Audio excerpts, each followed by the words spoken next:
হয় আজি মানুহ বিহু ৰাজ্যৰ চৌদিশে এতিয়া ৰঙালী ৰঙত মতলীয়া প্ৰতিজন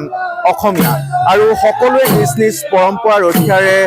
হুঁচৰি গাই আদৰিছে ৰঙালীক আৰু মই বৰ্তমান উপস্থিত আছো টিংখাঙৰ চহৰিকটা এই চহৰিকটা সোণোৱাল কছাৰী ৰাইজ সকলো ৰৈ যোৱা নাই তেওঁলোকেও নিজ পৰম্পৰাৰে পৰিৱেশন কৰিছে হাইদাং হুঁচৰি তেওঁলোকে গাঁওখনৰ প্ৰতি ঘৰৰ চোতালে চোতালে তেওঁলোকে সকলো কনিষ্ঠৰ পৰা জ্যেষ্ঠজন সকলো ওলাই আহি এইদৰে পৰিৱেশন কৰিছে হাইদাং হুঁচৰি আৰু সকলো একত্ৰিত হৈ এইদৰে ওলাই অহা পৰিলক্ষিত হৈছে এয়া হৈছে চহৰিকটাৰ কিছু দৃশ্য মই পোনে আপোনালোকক হাইদাং হুঁচৰি কিছু পৰিৱেশ দেখুৱাবলৈ বিচাৰিছো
আৰু এনেদৰে এতিয়া সোণোৱাল কছাৰী লোকসকলে প্ৰত্যেক ঘৰ গৃহস্থৰ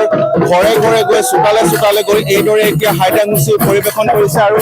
ইয়াত দৃশ্য আপোনালোকে দেখিছে দুডাল বাঁহৰ খুঁটিৰ ওপৰত এডাল বাঁহ থৈ লৈ লাঠিৰে বিহুসকলে তাত কোবাই কোবাই ঢোল পেঁপা বজাই তেওঁলোকে হাইদাং হুঁচৰি পৰিৱেশন কৰিছে এয়া সোণোৱাল কছাৰীসকলৰ এক অন্যতম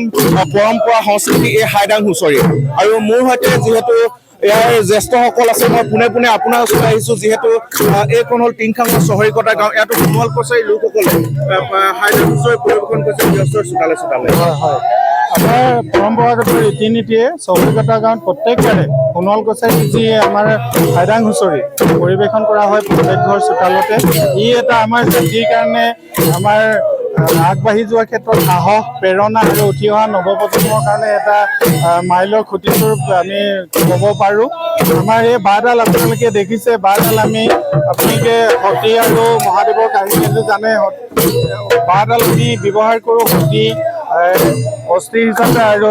সতীকেইটা আমি মহাদেৱৰ প্ৰতীক হিচাপে ব্যৱহাৰ কৰোঁ সতীৰ প্ৰতীক হিচাপে বাঁহডাল ব্যৱহাৰ কৰোঁ এইটো এটা পৰম্পৰা যিহেতু বাঁহ আপোনালোকে পৰিৱেশন কৰে ইয়াৰ ওপৰত অন্য কিবা পৰম্পৰা আছে নেকি এই পেণ্ডেলত কিবা ৰীতি নীতি মূলতঃ সেইটোৱে মহাদেৱ আৰু সতীৰ কাহিনীটো আপোনালোকে নিশ্চয় জানে দক্ষ পূজাৰ যজ্ঞত সতীক অপমানিত কৰাৰ পিছত সতী প্ৰাণ ত্যাগ কৰিছিল প্ৰাণ ত্যাগ কৰাৰ পিছত মহাদেৱে পৃথিৱীৰ বিভিন্ন প্ৰান্তত ঘূৰি তেওঁৰ উৱলি যোৱা দেহটো কান্ধত লৈ উৱলি গৈছিল আৰু বিভিন্ন ঠাইত মঠ মন্দিৰ হৈছিল তাৰে প্ৰতীক হিচাপে আমাৰ এডাল 12টা পাবৰ 13টা গাঁঠি থকা এডাল বাঁহ সতী আমি আচলতে কালচাৰ হিচাপে সতীৰ প্ৰতীক ব্যৱহাৰ কৰি আমি বাঁহডাল ব্যৱহাৰ কৰিছোঁ খুঁটিকেইটা আমি মহাদেৱৰ প্ৰতীক হিচাপে ব্যৱহাৰ কৰি কিমান লোক আছে এই গাঁওখনত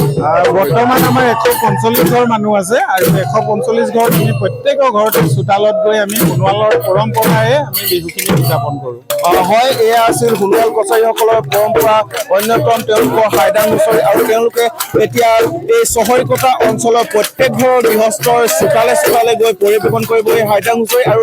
এই হাইদাং হুঁচৰি তেওঁলোকে পৰিৱেশন কৰি হেঁপাহৰ ৰঙালীক এইদৰে এতিয়া আদৰা পৰিলক্ষিত হৈছে